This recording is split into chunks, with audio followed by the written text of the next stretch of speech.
He told me, if your hand trembles by even a single millimeter, the Buddha's entire face could disappear.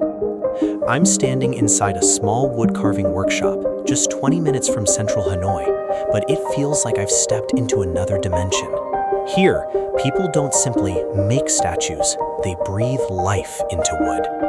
This village has a history stretching back 1,000 years, and over the next 20 minutes, I'm going to show you why whenever people across Vietnam need a Buddha statue, a gilded altarpiece, or traditional ceremonial woodwork, they keep coming back to one name: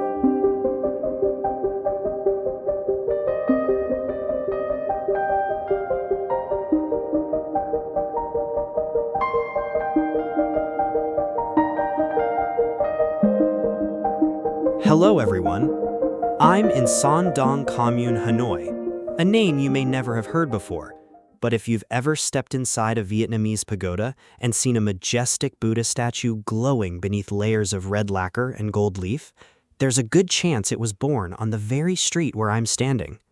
Buddhism arrived in Vietnam roughly 2,000 years ago, spreading from India and gradually becoming deeply woven into Vietnamese spiritual and cultural life. As Buddhism flourished, specialized craft villages emerged to create sacred objects, and religious statue carving became one of the most important of those traditions. With a history of around 1,000 years, Son Doong is not one of Vietnam's largest centers for producing religious and ceremonial objects. And if there is one family whose name is especially closely tied to the village's woodcarving tradition, it is the Nguyen Viet family. I'm about to introduce you to a man who has devoted 84 years of his life to one thing. This is Master Artisan Nguyen Viet Thac. He is 95 years old and has spent 84 years carving religious statues. He is the grandfather of the man who will be taking me around the village today, and I have to say, it is rare to meet someone of his age whose eyes remain so sharp and whose mind is still so clear. He began learning the craft at just 11 years old. Over the decades, he traveled to pagodas from southern Vietnam all the way to the north, carving statues for places of worship across the country. Today, when I sit down to talk with him, he hardly needs to be asked a question. He simply begins talking, telling story after story, as though he were reliving those first days of learning the craft. But his story is not one of glory alone.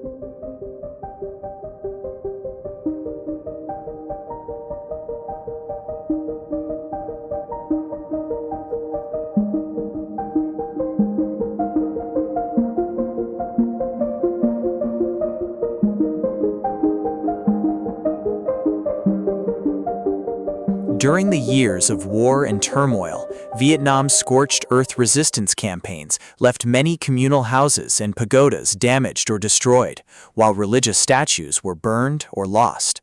The people of Son Doong were forced to abandon their traditional craft and turn instead to farming rice, growing mulberry trees, raising silkworms, and weaving cloth simply to survive. After 1980, things remained extremely difficult. Confusion between traditional spiritual practices and what was considered superstition created enormous challenges for the few artisans who were still trying to preserve the craft.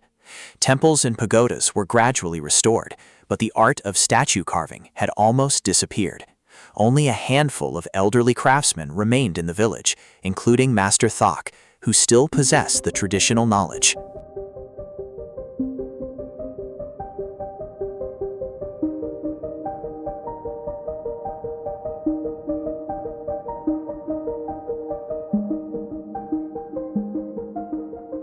Elders such as Mr. Nguyen Viet Thac, Mr. Nguyen Ba Dao, and Mr. Khan stood up and opened training classes for the younger generation so the village could continue its ancestral craft. Since the 1980s, the trade has grown steadily. At first, only a few hundred households were involved. Today, there are thousands. Statue carving and related work now account for around 70 to 80% of employment in the village. Think about that. An elderly craftsman helped bring an entire 1,000-year-old tradition back from the brink of extinction. His works are now regarded as models for younger artisans to follow. Some even received major awards at an exhibition commemorating the 45th anniversary of the liberation of Hanoi. He was officially recognized by the state as a folk artisan. Today, his hands have grown weak. He can no longer hold a chisel or carving tool the way he once did. But when he watches his children and grandchildren working, his eyes still light up just as they did in the beginning. This is Nguyen Viet Thong, Master Thong's grandson, and the fourth generation of the Nguyen Viet family to follow the woodcarving tradition. He was among the young apprentices trained during the revival of the craft in the 1980s. Today, he runs his own workshop here in Son Doong, specializing in carved statues finished with traditional red lacquer and gold leaf.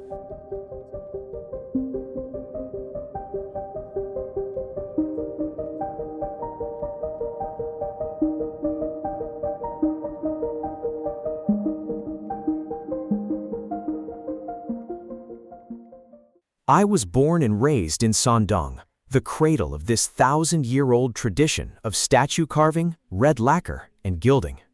I fell in love with the craft when I was still in secondary school. My family has practiced it for 4 generations, and my grandfather personally passed the tradition down to me. And this is something that genuinely surprised me. Thong possesses his family's own secret lacquer formula, a mixture designed to make the finish on religious statues more durable and resistant to harsh weather for decades. It is a family secret passed down from Master Thac's generation. For Thong, carving statues is not simply sculpture. It is painting, it is portraiture, it is the art of capturing spirit. And before he picks up a chisel, he meditates, immersing himself in the Buddhist world in order to rediscover his creative inspiration. To carve a statue that truly has a soul, the artisan has to put his entire heart into it. You have to understand Buddhism. You need to know the 36 auspicious features and the 81 marks of beauty associated with a Buddha. Take Amitabha Buddha, for example. His body has a golden radiance. His eyes are gently closed. His ears listen to the world. His expression is vast and serene. His robes shine like gold, and his entire presence must convey compassion, joy, and equanimity. It sounds abstract, doesn't it? But when you stand in front of one of these statues in person, you immediately understand what he means. What surprises me most about Son Doong is not the elderly masters, it is the younger generation. Everywhere you look, you see young craftsmen, strong, energetic, and completely absorbed in the ancestral craft, as if the generation gap had never existed. Ever since I was a child, I watched the elders doing this work and found it fascinating. It allows us to stay close to our families. We don't have to spend our days working outside in the rain and sun. And this may be the most impressive scene I filmed during the entire trip. 3 brothers, together with a whole team of craftsmen, have spent an entire month wrestling with an enormous 3.2-meter-tall Amitabha Buddha, assembled from massive sections of timber, weighing tens of tons in total. This is a scale that earlier generations of craftsmen, even Master Thac's generation, would never have dared to attempt. Do you know why the people of Son Doong traditionally use one particular type of wood to carve Buddha statues? And the reason behind that made me stop filming and ask them to explain it again. Jackfruit wood lasts for a very long time. It resists termites and does not easily warp. But there is also a Buddhist legend connected to it. 3 women came to worship at a pagoda. Among them, the poorest and the most sincere was associated with the jackfruit tree. Because of her devotion, the tree became sacred in local tradition, and its wood came to be used for carving Buddha statues. That is exactly what I love about Vietnamese culture. Even a piece of wood carries a spiritual story. And no matter how profitable another material might be, the traditional craftsmen of Son Doong remain deeply attached to jackfruit wood for sacred statues. But what about the shape of the statue itself? There is an old saying among the artisans here. If the overall posture is wrong, even if half the statue has already been completed, they may destroy it and start again from the beginning. And this is the part that completely changed the way I thought about wood carving. I had always imagined statue carving as something driven mainly by artistic instinct. It isn't. The craftsmen of Son Doong follow an ancient system of proportions. The basic unit is called the face, essentially the length of one human head. A seated statue is roughly 4 head lengths in proportion. A standing statue is around 7. Interestingly, this approach has striking similarities to the classical proportional systems found in European visual art, both in sculpture and painting. These rules are recorded in an old text known as Yu Kuang Tao Tong. From centuries ago to the present day, the fundamental proportions have remained remarkably consistent. And this, for me, is the most human part of the entire journey. Because it turns out, even the greatest craftsmen sometimes get stuck. Sometimes I can work on a statue for 2 or 3 days and still fail to find the right form. Then I stop, I take a break, and suddenly I remember the moment when I first understood what made that image beautiful. Only then can I put the spirit into the statue. Sometimes I have to work completely alone. If there are too many people around, talking and laughing, I can't find that spirit. Then everyone leaves. The workshop becomes quiet, and suddenly I realize, yes, this is how it should be. This is beautiful. Whenever the pressure becomes too much, Thac goes to a pagoda. He sits in the stillness, the incense smoke, the solemn statues, the quiet. For him, it is a way of spiritually recharging before returning to the wood and the chisel. This is not simply a job, it is a form of meditation, one that lasts an entire lifetime. Now look closely at this detail. Amitabha Buddha sits cross-legged upon a lotus throne, his hands joined before his chest, his face radiating kindness and serenity. His spiral curls are formed from thousands of tiny, perfectly rounded shapes. The bridge of the nose is straight. The eyes are contemplative, framed by heavy double eyelids. The chin is full and rounded. Every detail, from the 3 folds around the neck to the robes flowing downward like waves, creates a sense of dignity and spiritual presence that is almost impossible to describe in words. You have to stand before it and feel it. And when we talk about the highest achievements of Vietnamese Buddhist sculpture, one masterpiece is impossible to ignore. The thousand-armed, thousand-eyed Avalokiteshvara at Bút Tháp Pagoda, now in Tri Qua Ward, Bac Ninh Province. Carved from jackfruit wood, the statue dates back to the later Lê dynasty. Its composition is astonishingly precise and harmonious. 42 large arms extend gracefully from the body. Behind them, surrounding the figure like a radiant halo, another 958 smaller arms spread outward like beams of light. Each hand has its own character. No two are exactly alike.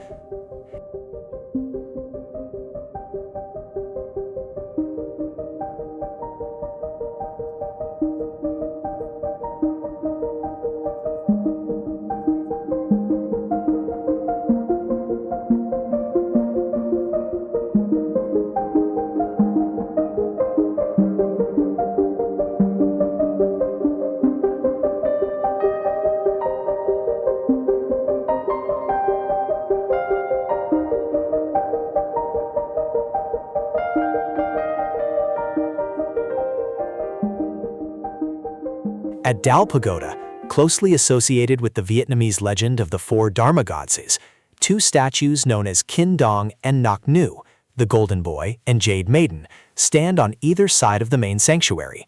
Their bodies curve elegantly at the waist, almost as though they are holding the final pose of an ancient dance, frozen in time for hundreds of years.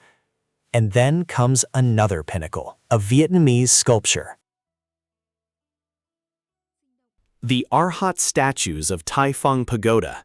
These are not simply carved faces. They seem to capture an entire era in decline.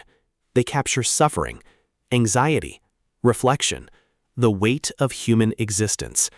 Standing before them, you almost feel as though you are surrounded not by wooden statues, but by real people. People experiencing every possible shade of human emotion. There is one simple way to tell whether a traditional craft village is truly still alive.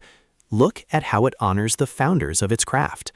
In Son Doong, communal houses and pagodas continue to be restored, and the traditional procession honoring the village's craft ancestor has been fully revived.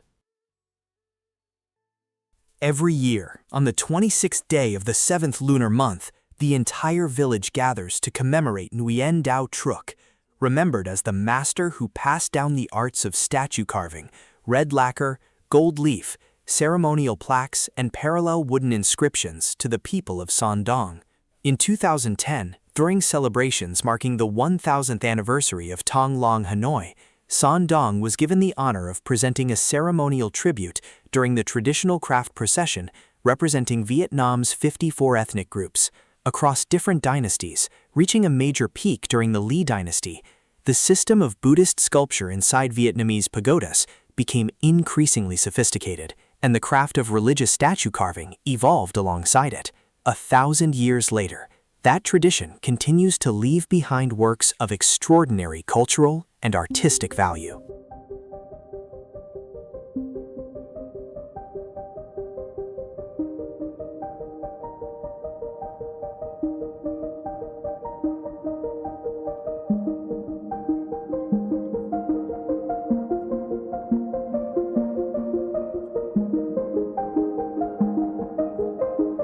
What stayed with me most as I left Son Doong was not the glittering gold leaf statues. It was something else. A 95-year-old master, a middle-aged craftsman, and a group of young men in their 20s. 3 completely different generations, all believing in exactly the same thing, that wood, when carved with the right hands and the right heart, the craftsmen of Son Doong do more than make objects. They help sustain belief. They help people find a sense of peace amid the suffering and uncertainty of everyday life, even if that peace comes through spiritual faith. If this video has made you want to visit a village where time seems to move just a little more slowly, hit like, subscribe, and leave the word Son Doong in the comments below. Next week, I'll take you to another traditional Vietnamese craft village, but this time, they don't carve wood, they turn earth into fire. I'll see you in the next video.